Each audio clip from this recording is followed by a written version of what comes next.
If it makes you happy every time an assault weapons ban falls, please like and subscribe. Good morning and welcome to Lawyered Up. I'm Patrick McGee and I'm a Florida trial attorney and former police officer, and I bring you news and information on the Second Amendment and firearms from around Florida and around the country. Another good win in Colorado. This is the second assault weapons ban win in Colorado in the last month. We have a case in the Colorado Federal District Court in front of Judge Charlotte Sweeney. She's an Obama appointee. We have Rocky Mountain Gun Owners Association, the National Association for Gun Rights, and Martin Keyhole versus Boulder County. Boulder County enacted an ordinance on August 2nd prohibiting the purchase, sale, manufacture, importing, or transferring of assault weapons, large capacity magazines, and rapid fire triggers. Let's take a look at Judge Sweeney's order in this particular case. And here we have Judge Sweeney's order in the U.S. District Court for the District of Colorado. They only have one district in Colorado. It's the Rocky Mountain Gun Owners, National Association for Gun Rights, and Martin Keyhole versus the Board of County Commissioners of Boulder County. What's interesting to note in this case is the County of Boulder did not oppose the entry of the temporary restraining order, but they do oppose the preliminary injunction. And a hearing is set for the preliminary injunction on September 8th at 9 a.m. in front of Judge Sweeney. And remember, we have three types of injunctions.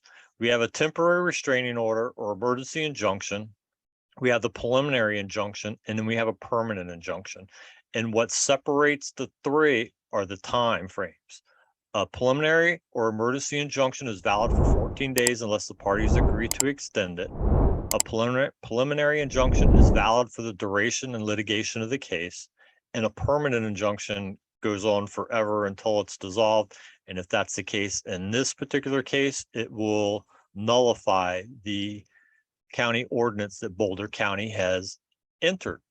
So on August 2nd, Boulder County adopted an ordinance which prohibits the sale and purchase of assault weapons, large capacity magazines, and trigger activators.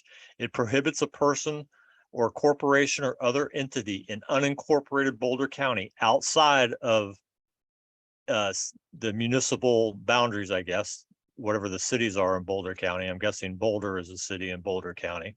From the manufacturer, importing, or purchasing, or selling, or transferring assault weapon, a large capacity magazine, or rapid fire trigger activator. It doesn't prohibit the possession of these items. So we come down to the legal standard, and you can see here what we talk about a lot is the legal standard for any restraining order. There's 4 elements of a restraining order, and that is a substantial likelihood of prevailing on the merits, irreparable harm unless an injunction is issued, and the threatened injury outweighs the harm that the preliminary injunction may cause the opposing party, and that the injunction, if issued, will not adversely affect the public interest. 2, 3, and 4 are satisfied because it involves a constitutional right. And there's plenty of case law that says deprivation of a constitutional right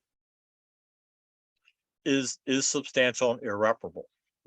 So they have to show the likelihood of prevailing on the merits. And when you go through the order, it goes through the very brief analysis. It's only a 6-page order. It goes through a brief analysis, and judge determines that the plaintiffs, the Rocky Mountain Gun Owners, have satisfied all 4 aspects of this. But what is interesting to note, the judge included Judge Alito's concurrence in the New York State Rifle and Pistol Association case, quoting Judge Alito that the holding in NYSERPA versus Bruin decides nothing about who may lawfully possess a firearm or the requirements that must be met to buy a gun, nor does it decide anything about the kinds of weapons that people may possess, nor have we disturbed anything we said in Heller versus McDonald or Heller or McDonald versus Chicago about the restrictions that may be imposed on the possession or carrying of guns. That's interesting that the judge included that. And you may see an argument in this case which expands upon that. The judge has entered the temporary restraining order and set a hearing on the preliminary injunction that's coming up on September 8th.